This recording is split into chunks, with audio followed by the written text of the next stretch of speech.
तो एपिसोड की शुरुआत में हम हाचीमान को क्लास में देखते हैं जो कुछ करते हुए मन ही मन में कहता है।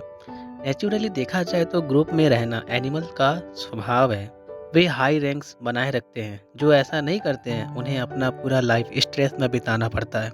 दूसरे शब्दों में यह एक सेक्रीफाइस जैसा लगता है, जो प्रकृति के जानवरों के लिए जिंदा रहने का एक और तरीका है।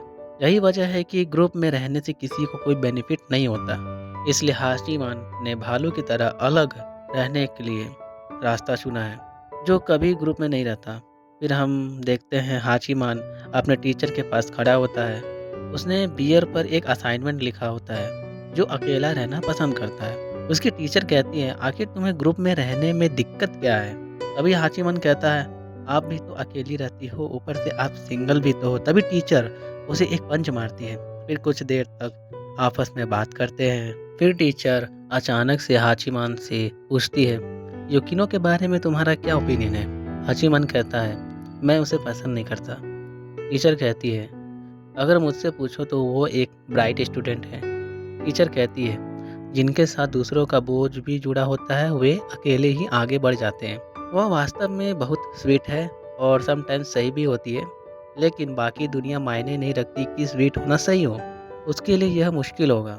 तुम दोनों बहुत शरारती बच्चे हो। मुझे चिंता होती है कि तुम्हें सोसाइटी में ढलने में परेशानी हो रही है।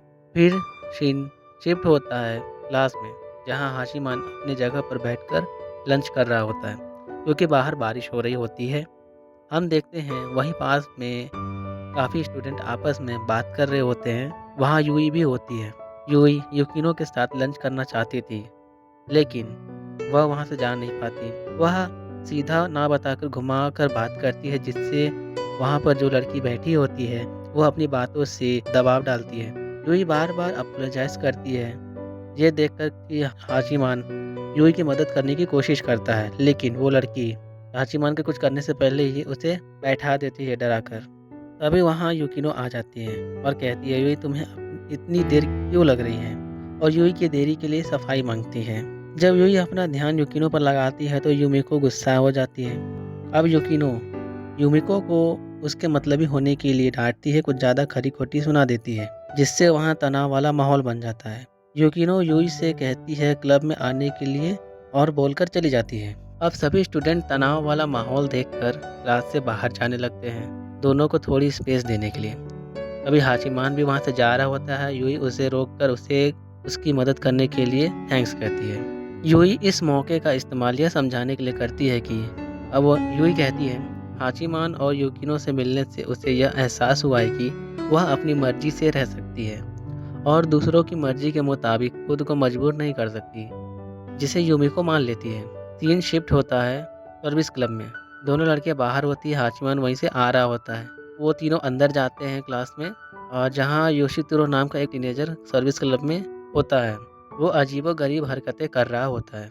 वो हाचीमान को कुछ अलग तरीके से ग्रीट करता है। दोनों लड़कियां देखकर हैरान हो जाते हैं कि हाचीमान उसे जानता है। फिर कुछ देर बाद योशितेरू बताता है कि उसे हेल्प चाहिए। वो कहता है कि मैंने एक लाइट नॉवेल लिखी है। मैं चाहता हूँ कि तुम सब इसे पढ़कर अपना-अपना ओपिनियन दो। फिर हाचीमान और युकिनो इस बात पर एग्री हो जाते हैं।